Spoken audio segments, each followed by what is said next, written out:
The following episode was originally recorded for a private podcast as part of the Equipped for Life course. It has been edited for public release, but may reference training material from the Equipped for Life course.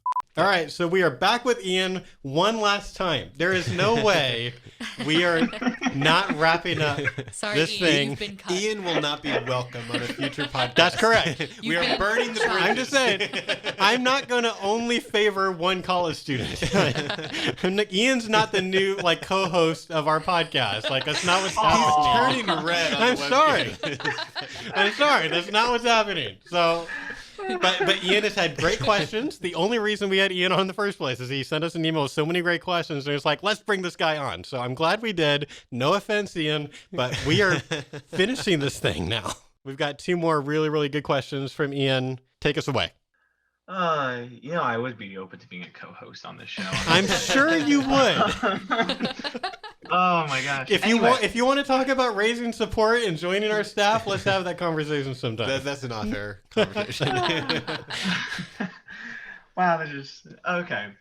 Okay, so what do you guys think is the distribution of pro-choice beliefs on campus that you all have noticed on campuses? And that's weirdly worded. What do you guys think is the distribution of beliefs on campus? So people who are personhood versus bodily rights versus there's a biology thing versus utilitarianism, relativism, things like that.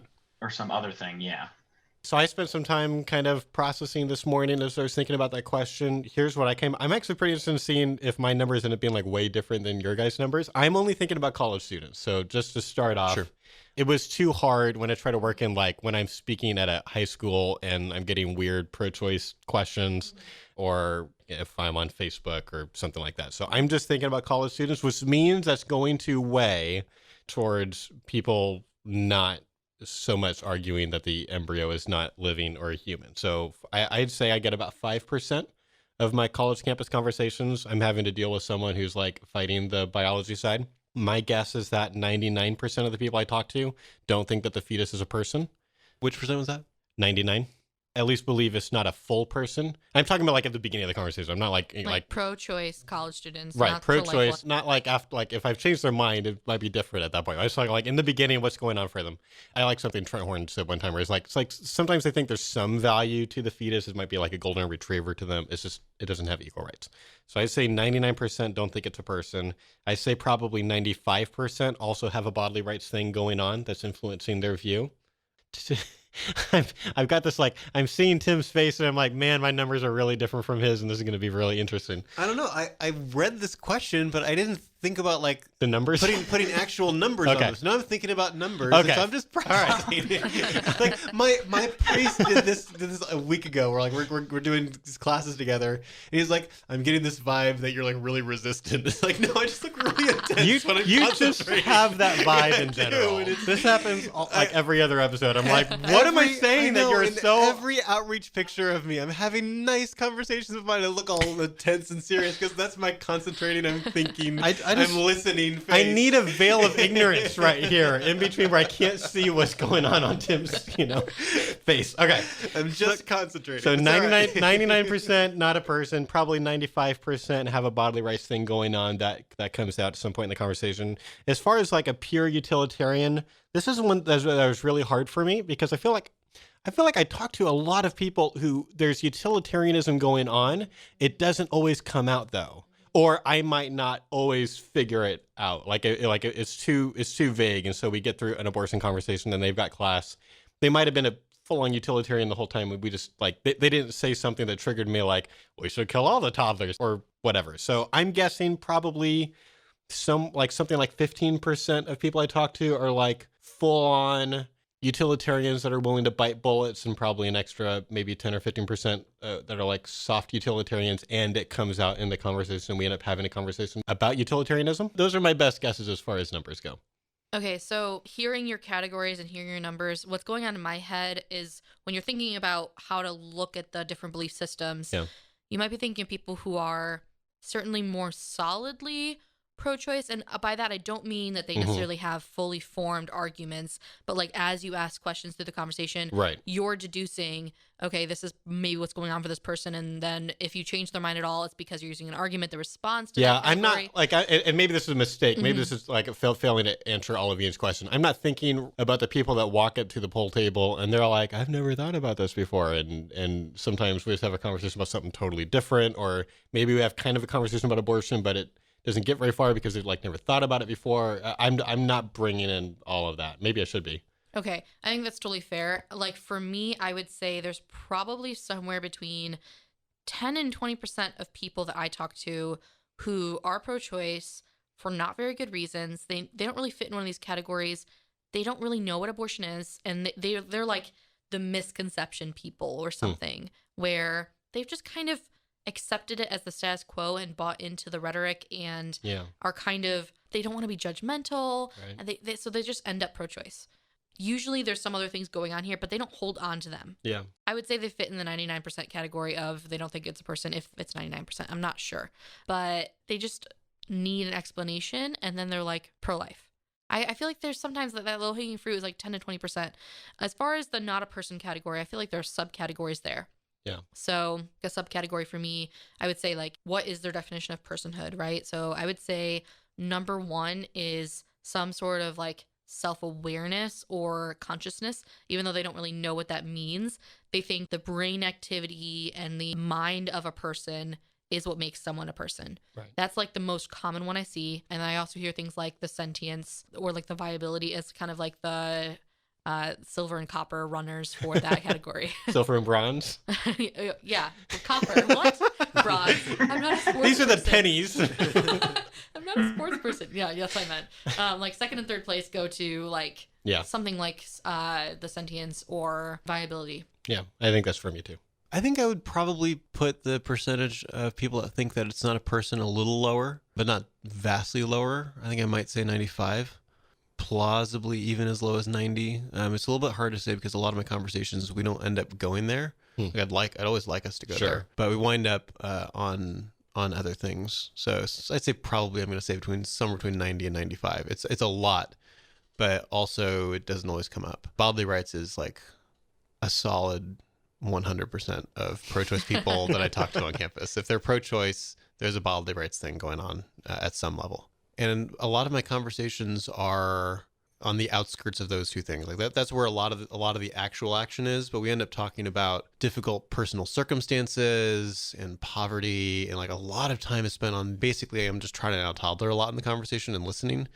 Like that's a fairly high percentage of the people that I talk to. Like maybe 30% of my conversations, we don't spend that much time on either person or bodily rights, but my read is that those are both issues that are at some level there. Maybe like 20% of my conversations include the fact that I'm a guy and I can't get pregnant and that I'm a bad person for some other reason. Fairly high percentage of my conversations, like to an annoying point. Utilitarianism is maybe 5%. I feel a very low threshold of confidence on the numbers that I'm giving here. Yeah, these are very, very general numbers. I think the utilitarianism is certainly out there. Like if God were to like send me an email and be like, I know everything, I'm omniscient, and actually like half the people you talk to are utilitarians, but they don't really know it, and so they don't say it. But like, just so you know, that's what's going on. I'd be like, I guess that makes sense. It wouldn't surprise me if it was 75%. Like that would not rock my. But in terms of like them, like actually making a utilitarian argument or giving a common like natural trigger for utilitarianism, it's not in very many conversations. I feel like most people have been poisoned by the utilitarian ideas. Like certainly it's like it's just poison in everyone. Oh my. I will say strong language from Rachel. Poison. But I think I agree with Josh's assessment of the personhood being 99%. Actual pro-choice people I'm talking with almost never actually value the human embryo in the same way pro-life people value. I don't think you can be pro-choice if you actually are there unless you're very extreme on bodily rights. There's a caveat, sure. But so rarely is someone like, absolutely, that is a person with a right to life. They're made in God's image and likeness, or like whatever they want to say. and we should be able to kill anyway. Like, we go there, but usually not the beginning of the conversation. Usually I have to like get them there before we can switch all the way to bodily rights.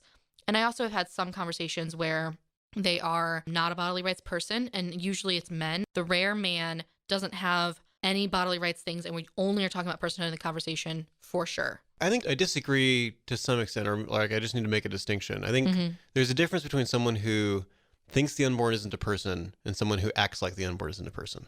The latter category is one that's very common for pro-life people. There's a lot of people that believe abortion is wrong, that believe the unborn is a person, that will drive their friend to an abortion clinic, but they wouldn't help their friend kill their infant or do something else to like a toddler. Or they vote for a pro-choice candidate, or don't really do anything about abortion or something like that. There's acting that side of it too. Mm-hmm. So I think there are a lot of pro-choice people that they don't treat the embryo as being valuable. That might be somewhere in the golden retriever area, or it might just be a thing that they're not processing very well. But I think that a decent chunk of them, and it's not like 50% or something, but I think maybe something like 5% of my conversations, there is some kind of an intuition there of it is a baby, and they kind of know that. And so that's, I think, what I'm kind of trying to represent when I say it's lower than 99. I would say most from fertilization don't feel like it's a baby yet. Like I think differently about that core, what's going on behind the scenes in their minds. From fertilization, maybe, but from 8 weeks, I think there's a decent chunk of pro-choice people that at 8 weeks think this is kind of uncomfortable because it's kind of like a baby. I agree with that. I think that's different than what I'm thinking of when I say the 99. Mm-hmm. I'm thinking of like the only exception basically in my life of being like Andrew Eunuch, where, when Andrew and I had our, I think it was like 129 email exchange, like before we started Skyping. This is a relational apologetics thing. If you don't know that story, you can go listen to the relational apologetics episodes where I tell the story. But anyway, like that thing, like towards the beginning, we talked about personhood, and I'd need to go back and reread the emails. I don't even know if I spent that much time even defending fetal personhood. Very quickly, Andrew was on board, and I didn't even believe it. It was so like, no, you don't. You don't actually think it's a person. And Andrew was like, no, I really do. And so I really pushed Andrew. I was like, look, do you think a 2-celled zygote, after fertilization has happened, it's now growing at the 2-cell stage, do you think that is morally equivalent to a toddler? And Andrew said yes. And that is the only time, I think, there might be one or two others where like a pro-choice person said, I am completely there with you on personhood. I am a totally like bodily rights person or something like that. And that's what was going on for Andrew. So that's what I'm talking about. Like in my head, when I say the 99 is they think about personhood the same way that I do. I think I see it as a little bit more, there's like more gray area there. And I feel like saying 99% without any other qualifiers implies like they all think that the unborn isn't a person. And I think that feels like an overstatement to me based on my conversations. I think some of them think that there's there's a sense of guilt there. Like they do see some kind of humanity with the unborn. Maybe they wouldn't make a full personhood argument, and very often not from fertilization. From fertilization, I mean, that'd be pretty rare, but there's something there. So that's a fair statement. But when I'm thinking about the 99%, I'm thinking from fertilization, do they have the same view as I do? I'm not seeing it. Sure. So a pro-choice advocate who would say, like, let's say there's a 3-person conversation going on, and there's 2 pro-choice people, and pro-choice person A is like arguing with pro-choice person B about fetal personhood and defending my view for me. Like, that's not a thing that happens. That's not a thing that ever happens.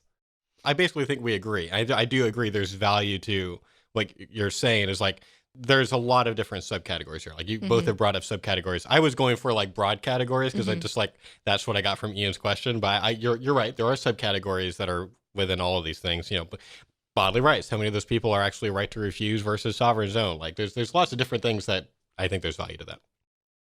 I would say most people who are in a personhood category, they feel some guilt about like, yeah, you're kind of killing a baby, like that sort of guilt in their mind about abortion. And I would never be able to do that. Like those sentiments are there because deep down they know this like thing to be true, but it's really hard. And we've talked about how it's not intuitive at the really, really early stages. And I think because the intuition's not there and they find comfort in this like abortion statistics, it's like most abortions happen when my sentiments aren't bothering me as much. I think there's some complexity there that really helps sustain that personhood thing in their mind.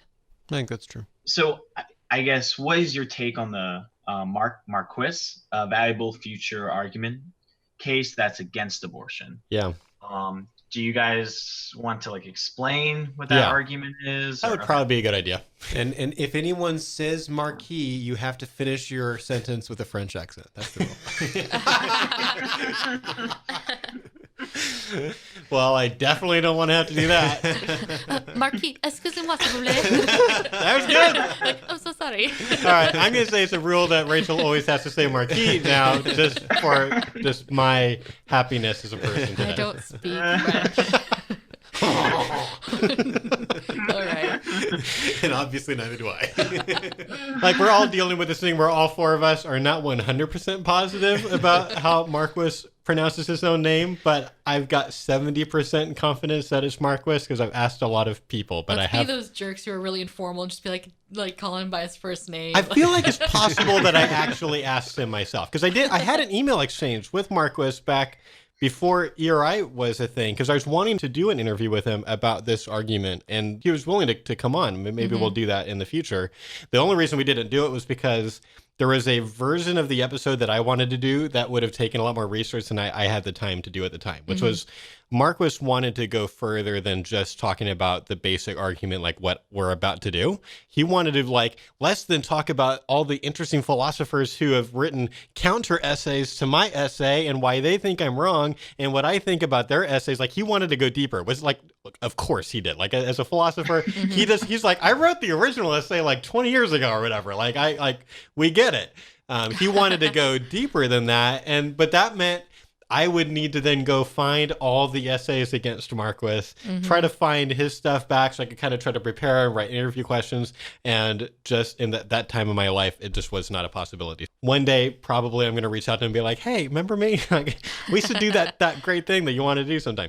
Let's talk about the basic argument, so then we can talk about what do we think about it. It's really interesting, and I've certainly talked about this in public before. So he's got an essay. I'll link to the original essay. It's kind of hard to read. I think Marquis is like a really interesting thinker. I don't think he's the clearest writer, and so it took me I think 3 good reads to feel like I had mastered what he was trying to say in his original essay. But Marquis is interesting because he's not a Christian.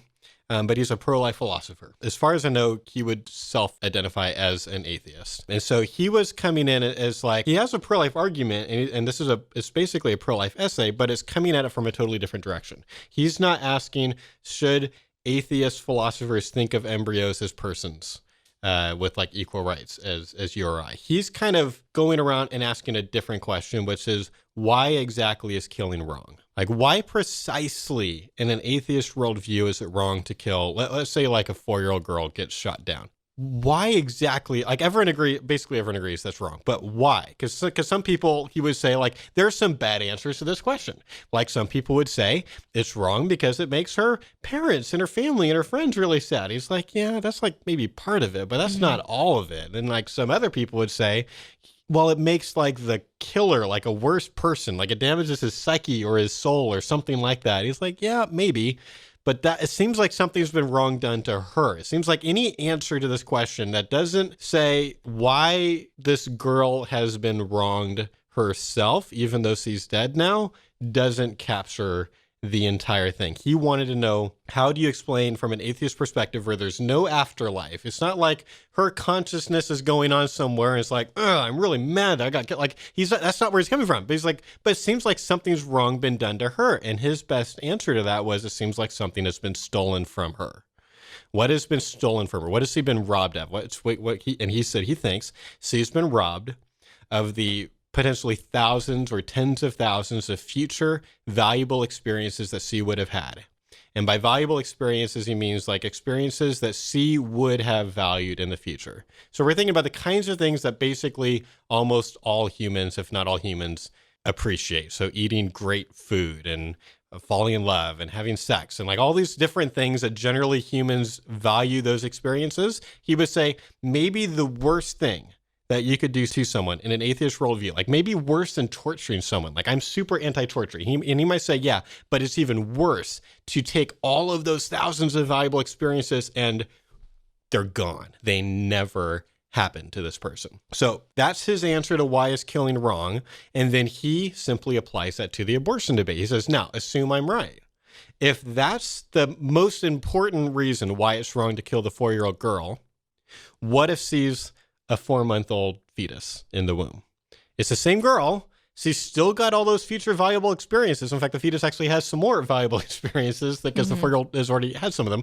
Why wouldn't that make it wrong to kill her in the womb? And he basically says this is why he thinks abortion is wrong, with a few exceptions, and a few important exceptions where he's going to be different than most religious pro-lifers. For example, Marquis's argument is not going to work for a embryo or fetus who has a severe developmental defect. So think like anencephaly, trisomy 13. Like one of these things where like, if you have it, this is the kind of tragic diagnosis that means that either you will not survive until birth or you won't survive soon after birth. So Marquis is going to have to bite that bullet. He's going to have to say those kids do not have valuable futures. But for him, he doesn't feel like he's biting a bullet. And this is like this interesting thing. Like for us pro-lifers, if we had to defend Marquis's worldview without any adjustments to it, we'd feel like we're biting a bullet because I don't think that you should be able to abort an anencephalic child. But for Marquis, his attitude is different. He's like, yeah, I don't think those kids have a right to life. I don't think they're persons. And I feel like it's kind of ridiculous that we defend them. Yeah, he's like, this makes my view better. Like it's Right. more intuitive, my view. He doesn't feel like he's biting a bullet. Same thing with end-of-life cases. Right. This is another thing where he just can't defend certain euthanasia end-of-life cases that most pro-life people want to fight. And so he feels like it's easier to jump there because it's less of an extreme view or something, and that maybe my view is the extreme view. And so he feels like it makes his argument more persuasive, where some pro-life people wouldn't want to use this argument because they're like, but I want to get you all the way there. I want to protect all the children in Right. end-of-life cases too. So there's a couple of interesting things going on with Marquis's argument. If you want to know more, you should at least read Marquis's first paper. As soon as I read it, I started using it on campuses because I was like, this is super interesting. It's super different. I don't feel like I've used it enough times to have super strong opinions. I've probably at this point done it in 10 or 15 conversations. So it's pretty specific kind of situations where I'm trying it out. It's not usually my first argument. But there's an interesting thing where the smartest pro-choice philosophers sort of unanimously point to Marquis as having the best pro-life argument. And that's interesting. It's fascinating. And that matters Most to me. pro-life people don't respect Marquis's argument as much as pro-choice philosophers do. Right, Yeah. right. Yeah. Yeah. It doesn't mean Marquis does have the best pro-life argument. I think the pro-choice philosophers are wrong. But that fact at a pragmatic level affects me. And that means when I'm talking to a total philosophy nerd, pro-choice student, or a professor, I am more inclined to jump to Marquis. It's more likely common ground or more likely a good stepping stone to what I think is even a more complete, better picture because they're more likely to not have heard of it. They're not expecting it. It's one of those great, it's like we're getting around the walls. They're waiting for me to say embryos are persons, and that's not the direction. And it's like, now they're like thrown off balance a little bit. And that's sometimes really helpful if they're an obnoxious, overly confident philosophy student. I want them to feel a little bit off balance and thinking like originally. Of like Unexpected Mulaney, what's the name of the guy who wants to throw them off their game or whatever? Do you know what I'm talking about? It's from his new special. The Street Smarts. Street Smarts. Oh, Bittenbacher or Yeah, whatever. He's all about throwing them off the Right. road. That's what I thought about. Right. Sorry. do the thing that they're not expecting. Right. No, I'm happy. I feel like we're making a mistake if like every other episode we don't have a Mulaney reference. So I'm really good. We've now succeeded. And so basically what that means is when I'm talking to an atheist or kind of a more philosophical person, I'm more likely to bring up this argument. It doesn't usually sound much different than when I explained it a few minutes ago, but I am always, and maybe this is kind of a selfless virtue signal kind of a move, but I'm always starting with, this is an argument from a pro-life atheist philosophy professor. Yeah. I'm saying that because I want, as much as I can, I'm trying to bring their defenses down.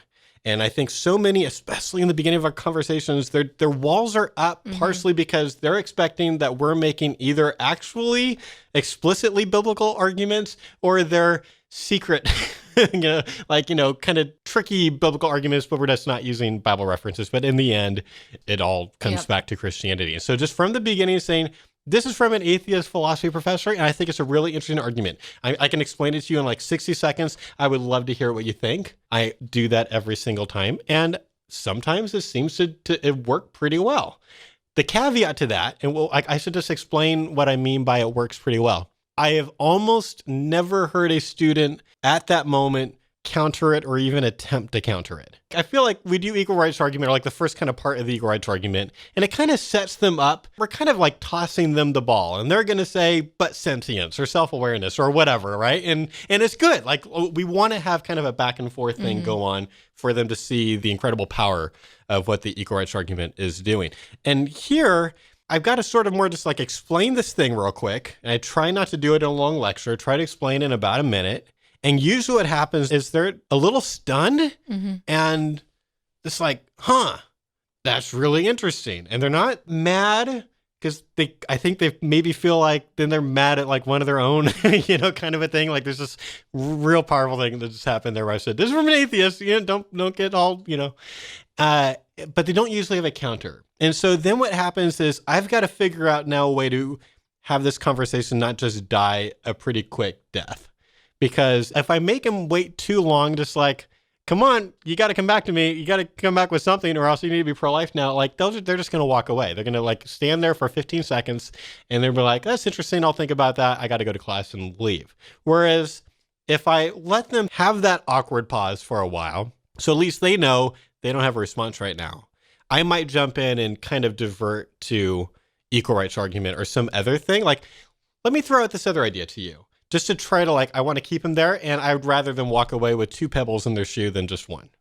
Yeah, so I've done it a little bit on campus. I haven't done as much as you have, but I've brought it up maybe 4 times, 5 times, something like that. And my experience with it has been inconsistent. I'm sympathetic to it doesn't create a back and forth because it's just so different. Philosophizing about what makes killing wrong, like people haven't usually spent a lot of time thinking about that. Yeah. And so they don't have a lot of previous thoughts to come to the table with. Right. And they're like, It's like I guess it's like the thalidomide thing where it's like, you're giving this, like they haven't spent years building up their big wall of why they're, for or against this so they can be consistent. Yeah, but a difference with the thalidomide case is that the thalidomide case, they have an immediate strong moral intuition against it. Yeah. And this one, it's the type of abstract philosophical idea that they don't have a strong intuition for or against oftentimes. I guess so. So it's definitely not always the best thing. My view is that it's a very, very useful screwdriver in certain cases. And so if you're not familiar with the screwdriver thing, there's no silver bullet argument that just deals with all pro-choice people and all pro-choice arguments. But that pro-choice people have different kinds of screwdrivers that have to be unscrewed in order for them to become pro-life. And that there are all kinds of different crazy screwdrivers. We've got dinosaur-shaped screwdrivers and butterflies-shaped screwdrivers, and you have to have the specific screwdriver that goes on that specific screw, and that people need pretty specific things sometimes. And so for most pro-choice people, bodily rights, having that bodily rights intuition addressed is one screw that has to be unscrewed. And that for atheists, something like the future of value argument is a very, very effective screwdriver where it's completely not useful with most theists, as I think my view. And I think the fact that so many atheists find the argument compelling and pro-choice people find the argument compelling has to do with that. I'm a religious person, and I also think that an argument that's more personhood based, that has more to do with something like dignity, answers more questions. I think it's a better argument.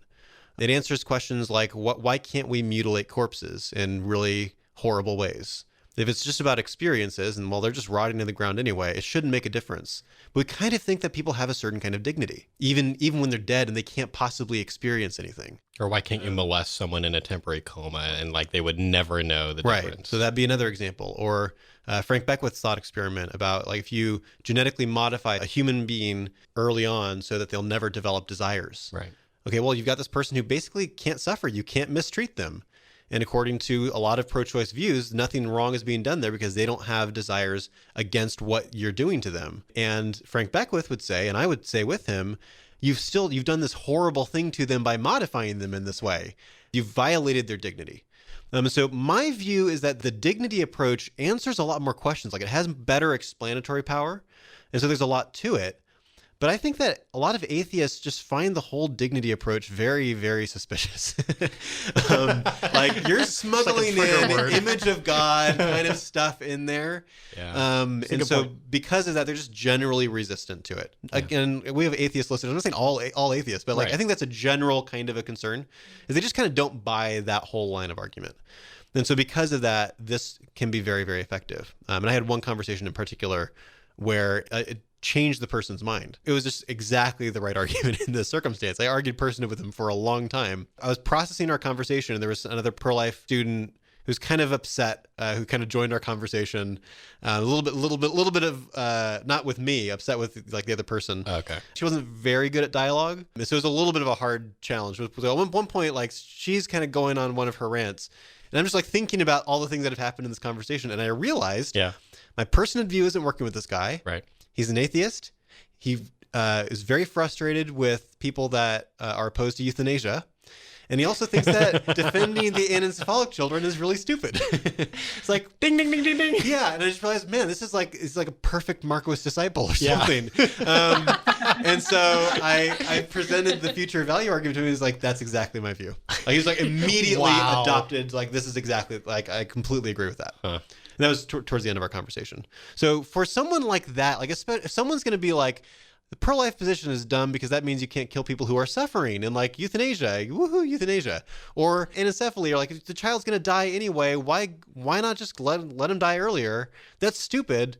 That's a person that's, I think, going to be especially responsive to something like the Marquis view. And the fact that it doesn't answer certain other questions is fine, I think, in that case. Yeah. I know that I haven't used this argument much on campus, but I was in a bioethics class in college where we read the paper and we're having a discussion on Marquis's argument. And, a lot of people get caught up with confusing his argument with potential, and I think that they are separate things. So oftentimes they'll talk about like, well, killing sperm, don't they have the same kind of potential as an embryo? And obviously that's a biology distinction that they need to understand, to clear up this argument. But we also, like in my class discussion, certainly got on different rabbit trails about how like children who are going to be born into like a lower quality of life situation have like less of a valuable future than like a, male privileged white middle class American. There were a lot of discussions around the social quality of life things. And I think also like utilitarianism was playing a role in that classroom. So that was interesting to watch, but I don't really use this argument as much as maybe I should. But if nothing else, sometimes it's almost like a dialogue tactic, like what Josh was describing, where you're bringing their walls down and kind of giving them something that's unexpected and helpful. It's almost a dialogue tactic argument. Got more rapport for the rest of the whole conversation now because I've shown I'm willing to listen and read atheists and things like that. And I'm totally open to both, using it for both reasons. I'm not sure how much I buy the rapport argument. I'm certainly open to it because there's a certain cost of time. That time is precious. Could that time be better spent doing something else? Like it takes a while to explain. It kind of creates a stopping point in the conversation. Like there's a certain kind of loss there, but there's then also this benefit of you're able to do some kind of selfless virtue signaling, like some positive things that happen. And I think, drop a pro-life argument that probably they can't counter. Yes, but do they then think about that later, and does that like help much in the long run? I'm just not sure. So it might not be the best use of time, even though there is some value there. I think what you brought up, Rachel, about your class brought up another kind of like question I have about the argument, which is if the thing that makes it wrong to kill people is taking away their valuable future experiences, and like that makes it seems like that makes equality kind of weird. Like let's just say someone like loses their ability to be sexually active. Like for the rest of their lives, they're not going to be able to do that. Does that mean that if you kill them, it's less bad than killing somebody else? Like, I don't know. Like, and I think we can go in directions of saying like, well, it's not necessary, it's sufficient, and like try to walk around that. But I think there's an explanatory weirdness that comes along with the argument at times. So I'm wary of putting a lot of stock into it. But there's a particular kind of value to it in that there's something that it does seem to explain. Like there are some aspects that it does seem like it's explaining. Why does it feel worse when a child dies than when an old person dies? And like I think we all basically agree with that intuition. And this argument kind of taps into intuitions like that. Like give it kind of an explanatory edge. It's Yeah. complicated. And so like I did, I might have pushed against Marquis in the class, I'll admit, but I did bring that up and I Yeah. said, sadness aside, like sure, it's like more sad when a child dies, but like if a child's murdered and Yeah. a middle-aged person is murdered, isn't the act like equally wrong? Has the same, wrongness happened? Do they have equality or not? Because the middle-aged person has less experiences and less opportunities for like positive experiences, and I think when you play the quality of life game, you get wrong answers. And too many people nowadays, when you think about like social justice stuff, are playing a quality of life game Yeah. and they don't even know all the rules and all of the things at play. So I think what I'm still kind of trying to process Mhm. is it okay to just say we've got like a leaky bucket and a solid bucket? Mhm. Like we've got like a colander and a pot or something. And the colander is the future value argument. It just misses certain things like pretty significantly, but that it's not doing all of the work. And like, could it be that as long as you include a dignity, personhood side of things also, Mhm. that it's okay, where you would say, yeah, equality is important, but the reason for that is dignity, not valuable future experiences. But that an additional aspect that makes it additionally wrong or wrong in a different way or something is this valuable future experience thing. And I'm just not sure if how comfortable I feel with that structure, but it at least has some potential. I mean, you could make some pragmatic arguments that a leaky bucket or trying to get them almost there with the future of value argument is better than if you didn't bring it up, because maybe now they're pro-life, or at least they're on their way to being pro-life. Sure. So let me clarify. So pragmatically, it's phenomenal. It's just it's a wonderful phenomenally. Question is whether or not I actually believe it's playing a role in how I think about what makes killing wrong. Mhm. And I'm not sure. Like it might be that it's a useful tool. It's helpful for convincing people, but that I don't actually think it plays a role in how the world works. Where what I think is the way the world works is it's just about dignity. Dignity is the only aspect in personhood. Or it could be that both of these things are That's what I was gonna involved ask. in playing different roles. And I'm just not sure. At a pragmatic level, it's clearly very, very useful, at least in some circumstances. Okay, so that's really great clarity, because I Yeah. didn't understand originally what you were saying. I thought you were talking about in changing their mind, the leaky bucket versus the dignity bucket. No, in And you're terms of thinking, changing like- people's mind, Yeah. it is sometimes awesome. Mhm. If you put a gun to my head, do I think this is actually part of what's going on, Yeah. how the world is structured? I don't know. I'm not sure. Like I haven't worked that out yet for myself. So personally, at a principled level, from my like world Yeah. perspective, future value does not play a role. Like Okay. I'm not using it to think it's all dignity for me, and it's not even like it's sufficient, not necessary, none of that. It doesn't play a role. I don't think it's a great argument in general for like my worldview. It's not helpful for me. So I would be really interested to try to push this discussion a little bit further, because I think you think it's, Josh, I think you think that it's both and you think it's definitely not. And I think maybe like I could end this podcast in either one of your camps, and I'm just not sure. So I really I want to like fight. I doubt that I can out debate Rachel. I don't know if I think it's both. I think intuitively it makes sense to me that part of the reason why it's wrong, like there is a thing going on where it's like, it is really, really messed up what you just did to this person. And it is specifically in the sense of you have deprived them of all of their future valuable experiences. I'm open to the idea that I could get an email from God after he's done emailing Tim saying that, at an ontological level, it has nothing to do with it. Rachel's right. It's just all about dignity. Like that wouldn't completely surprise me, but like, and at the same time, I also haven't seen the way that Marquis responds to his critics. And so I don't know if Marquis goes the direction of there is equality, and that's because a sufficient reason for it being wrong to kill is that they've got valuable experiences, regardless of how many valuable experiences. And at that point, it's all equal. Like, I don't know if that's the direction he goes, or if he just says, I just don't think that there's equality, or I haven't gotten enough into reading all of Marquis's counter arguments. And so I don't know what he would do. So I'm open to all of the views here. And certainly, like, he could have an argument of this is a threshold argument. Right. If you have a valuable future at all, it's wrong to kill you, not like a degreed. If you have a really valuable future and it's going to be awesome and everything's going to go great and it's Right. 20 years long, But then you like, lose it's really, so really much wrong. of the explanatory power. Exactly. In his defense, I haven't read all of his responses.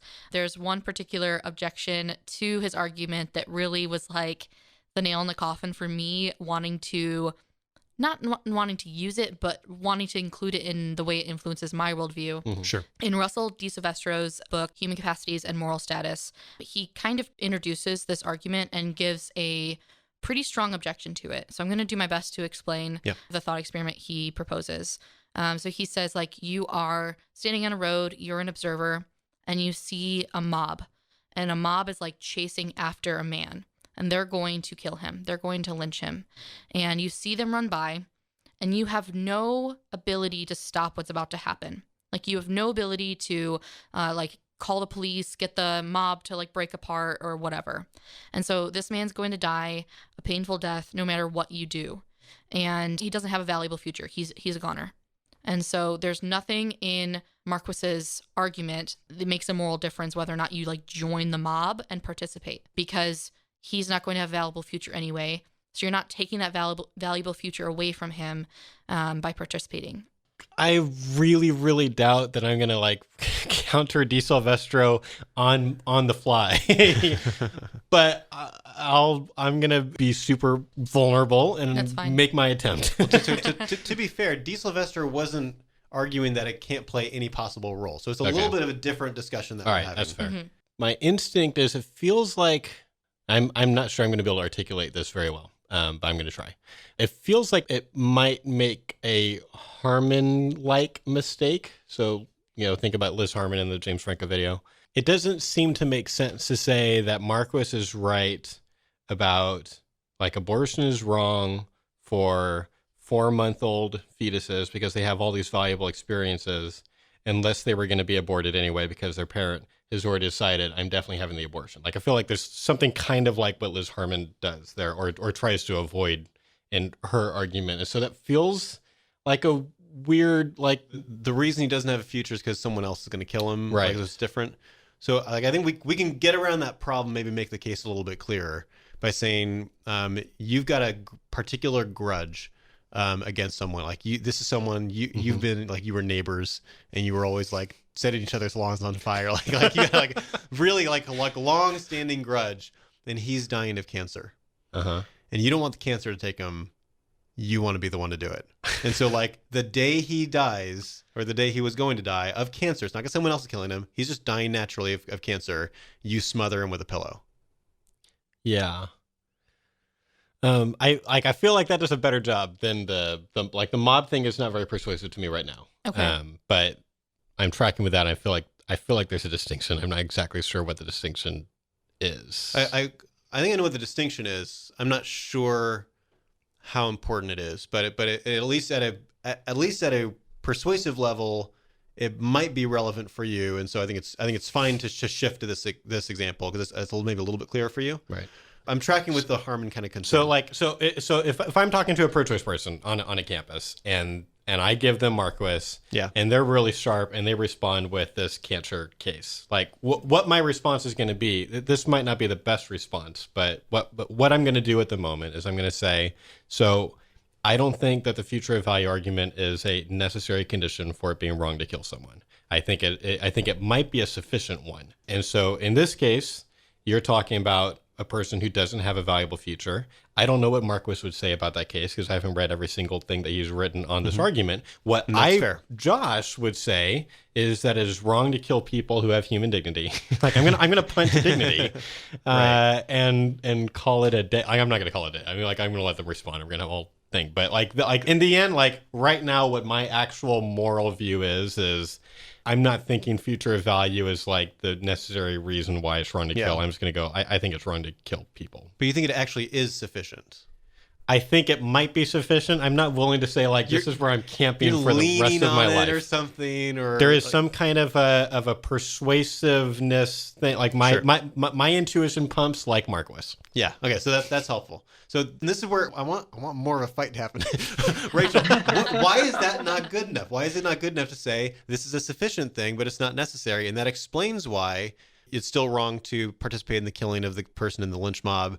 It's still wrong to kill your neighbor who you have a rivalry with, because it's not because of future value. It's because that's a dignity thing. Like treat it as a colander in the pot or something. Mm-hmm. So, like in this case, my dignity argument is a safety net, and my future value argument is like something else that's going on. But my dignity is always going to catch me, sort of situation. Mm-hmm. It kind of feels like an unnecessary initial level or something. Yeah, and I also feel a little bit insincere because it's like I don't actually think that way or something like that. So I don't want to use an insincere, unnecessary argument to like support my worldview and give me like it doesn't give me extra confidence to have it there. And I don't really like all the conclusions it gets me, so like I want to get rid of it. I don't know, it feels icky. So that's really interesting. Yeah. We're getting somewhere. This is good. Fight. So obviously I don't want you to like violate your conscience. Really? like I feel icky if I say Marcus's argument because of these problems or whatever. So like obviously don't do that. But even though your moral worldview is at least a little bit different than what mine is right now, in the sense of I'm not convinced that it's that bad, even though I agree it's got holes. For you, could an argument be made that even if you don't agree with it at a principled level, it's got such rhetorical, like pragmatic, like it's a really powerful argument at a pragmatic level that it's worth maybe starting some conversations with? It's just like you shouldn't feel good about it if they leave really quick and you haven't given them another argument. Or is it like, look, even if it turns out to be the most persuasive thing ever, let's say this argument turns out, we do a lot of tests and we find out this is more persuasive than the equal rights argument. I think that's really unlikely, but let's just say that's what happens. So our world becomes more and more atheist and anti-Christian. Christians all suck because they don't want gay people to get married and everything. And so we're going to force them to make all the cakes. And we're going to like do all those things. Like we're 20 years in the future. We're going to really make sure those jerks don't ever let a Handmaid's Tale thing go on. So hate Christians, like Christian hatred just goes through the roof. And so then every time I virtue signal, like, let me tell you an atheist argument, and they're like, whoa, and they're like super persuasive. At that point, like, is it violating your conscience if you give them that argument, even just first before you also talk about human dignity or Okay. not? There's gonna be great clarity that's gonna happen. Good. Here's my position. I have two toolboxes. Okay. Toolbox A and Toolbox B. Mm-hmm. Toolbox A I use in persuasive dialogues. On campus, at outreach, whatever. I have all these tools that I use to help the conversation move along and be helpful to other people. Yep. Future value is in that toolbox, 100%. Mm-hmm. I'm willing to use it on campuses. Toolbox B I use to form my opinions about the world, form my like own positions on things, and it doesn't play a role in that toolbox. It's not really there. It's not activated.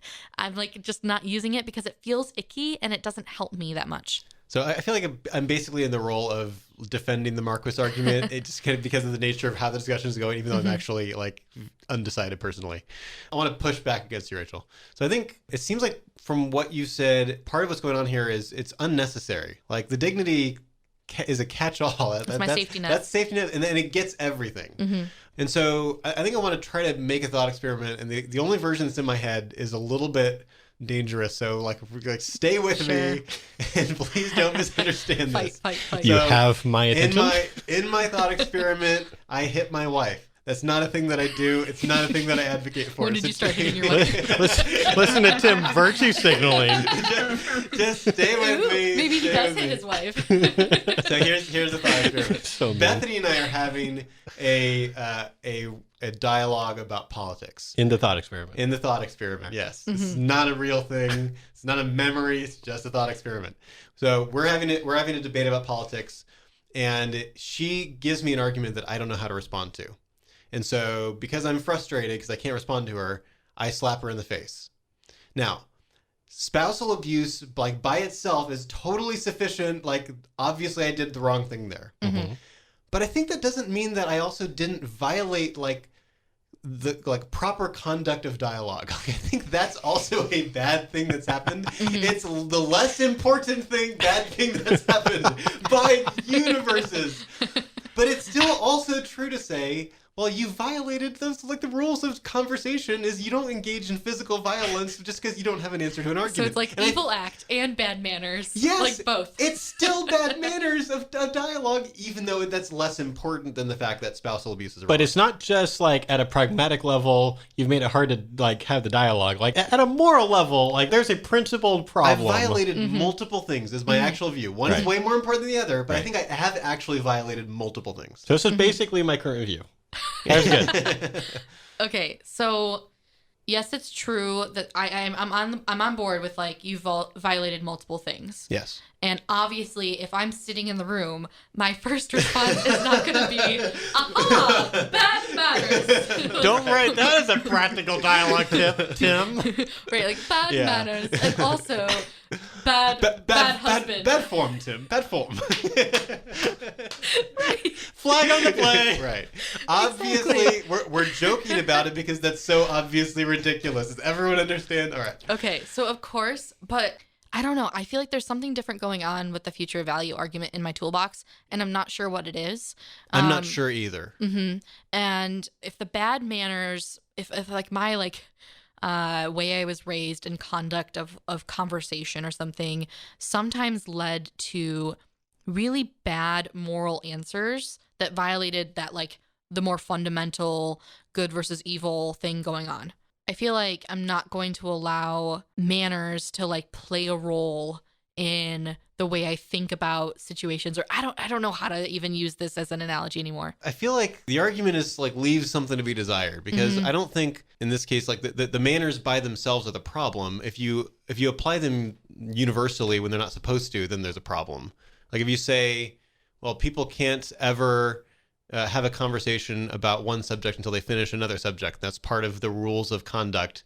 And then like their house is on fire. Oh, well, I guess we can't deal with this problem because we haven't finished our discussion. Like, that's just like misapplying the rules. It doesn't mean the rules aren't there. Like, shouldn't interrupt people, but also like, oh, you're on fire. Right. So like you shouldn't interrupt people in a healthy political dialogue, but it's okay to say you're on fire. And so like that's a misapplication of the rule. And so plausibly the fact that if you take the Marquis argument and you don't have anything to do with dignity, and that means let's just suppose that means that human equality just goes away. Let's just assume there's no good response to that concern. That doesn't mean necessarily that that's actually a problem with that standard. It just means you're applying it wrong. It means that it does give some kind of explanatory power for why it's extra sad when a child dies. Even though it doesn't make it extra murder. Like you still consider both things equally murder because both cases are violations of dignity in the same way. But it does explain why you're extra sad, and there's still a certain kind of benefit that you get from having this thing in your view. You don't apply it to where it doesn't belong. That at least feels plausible to me.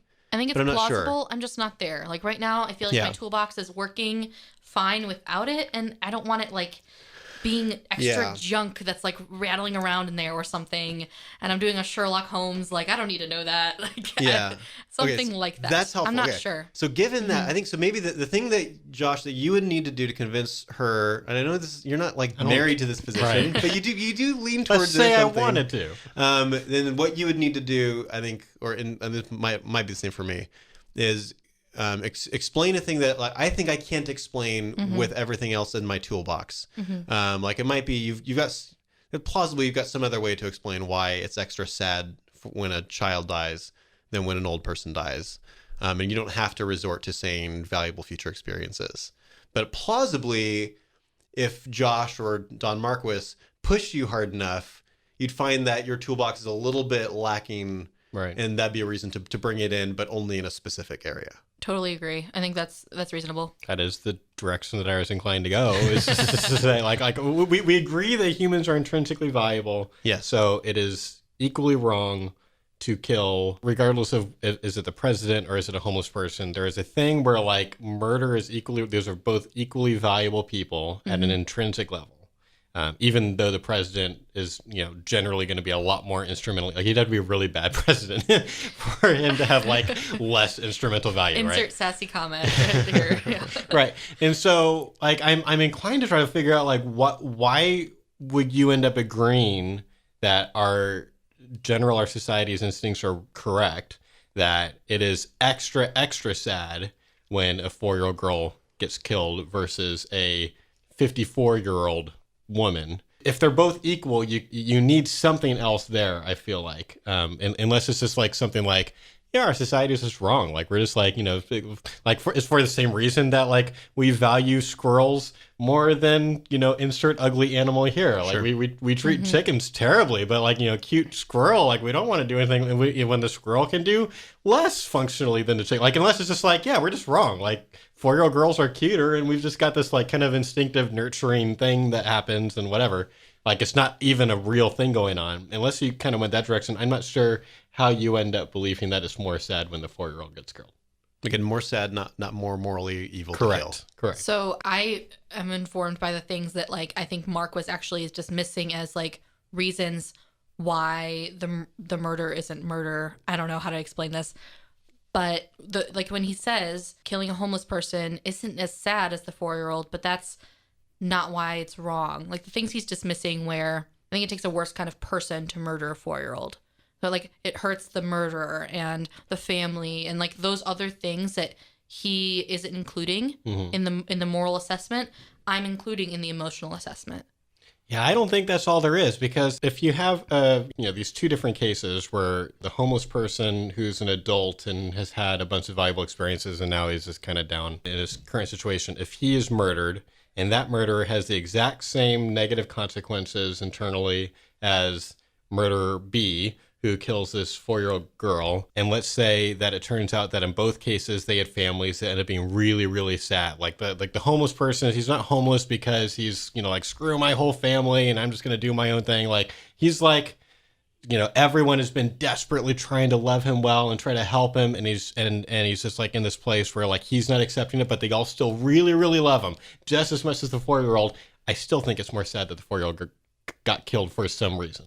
If I can try to help you, let's say it's not like intentional murder, it's like manslaughter. Like he accidentally hits a homeless person with his car or accidentally hits a 4-year-old. It's not an issue of how evil he is for doing the action. It's just the consequences of this person dying. It still feels more sad, or in the same way it still feels more sad, to me at least, if like a child gets cancer than if an older person gets cancer.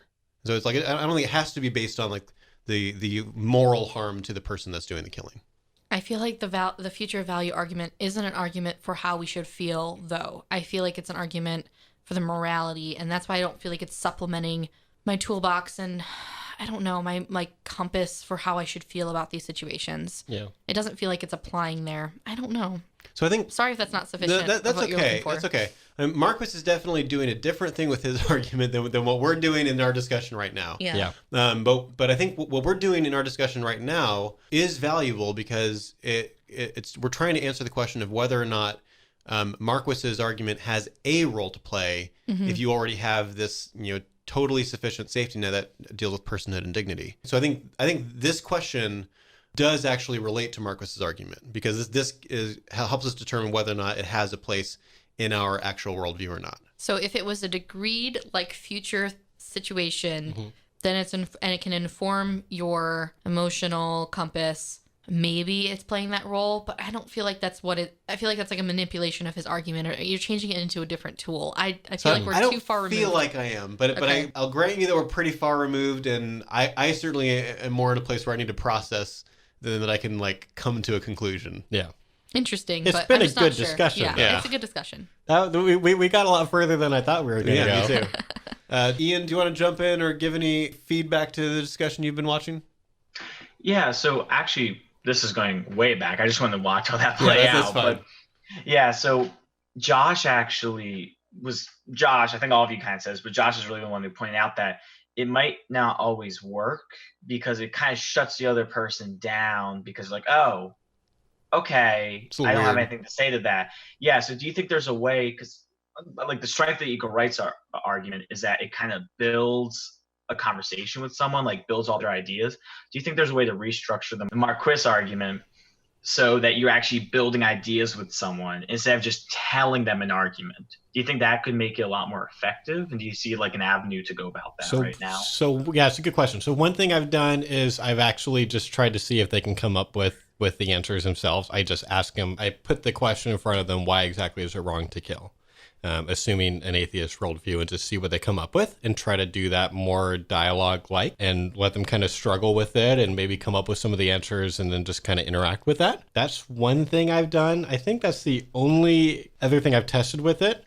Yeah, I thought that was all really interesting. So thank you. I like that the train just kind of like just went on nonstop for the.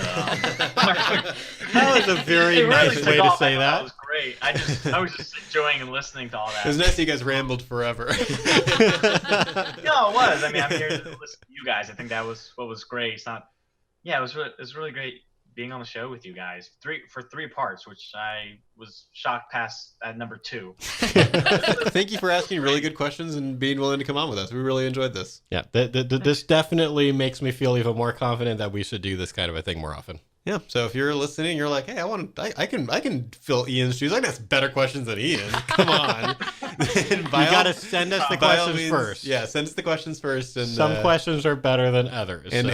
and what's the email address they should use? Just email me at josh@equalrightsinstitute.com and say, I want to be a student also on the podcast. And here are some questions that I have, and no promises. But maybe. And clarify whether you think you're cooler than Ian or less cool than Ian or as cool as Ian.